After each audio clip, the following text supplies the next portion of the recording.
Bonjour et bienvenue dans cette vidéo. Dans cette vidéo, on va apprendre à trouver et calculer des antécédents par une fonction. Donc là, on imagine que vous êtes en troisième, en fin de troisième ou en début de seconde, sur le cours sur les fonctions. Donc on va rappeler ce que c'est qu'un antécédent. Donc soit f, une fonction qui est définie sur R, dire que x est l'antécédent de y par la fonction f, signifie tout simplement que f de x égale y. Donc c'est la valeur de x pour laquelle f de x égale y. Comment trouver un antécédent par une fonction? Si on vient à la définition, tout simplement, si on dit que x est l'antécédent de y par la fonction f, ça signifie que f de x égale y. Il nous suffit donc de résoudre l'équation f de x égale y pour trouver le x tel que f de x égale y. On va faire deux exemples, deux exercices.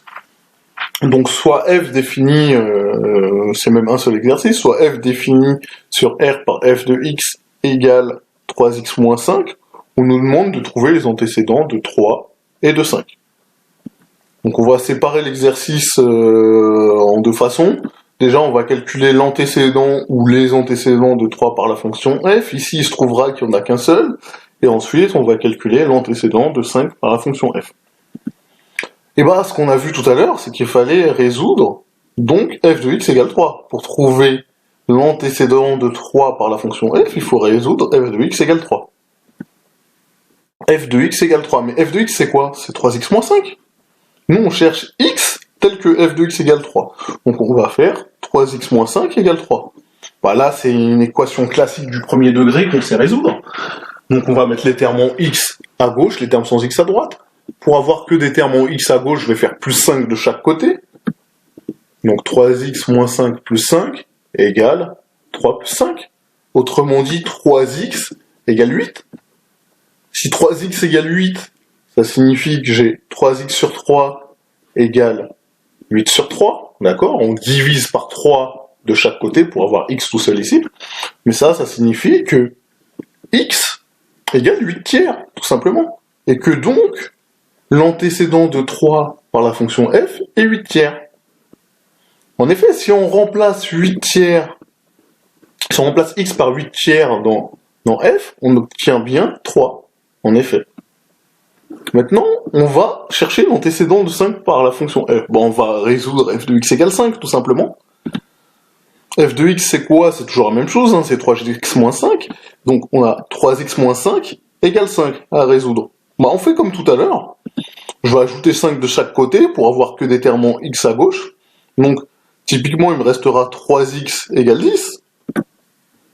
3x égale 10. Ensuite, je vais diviser par 3 pour avoir x tout seul. Donc, j'aurai 3x sur 3 égale 10 sur 3. Autrement dit, x égale 10 tiers.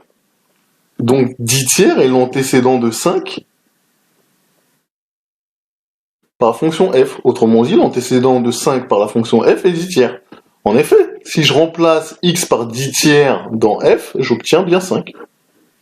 Voilà déjà comment on trouve un antécédent par le calcul. Maintenant, on va voir comment trouver un antécédent à partir d'une représentation graphique.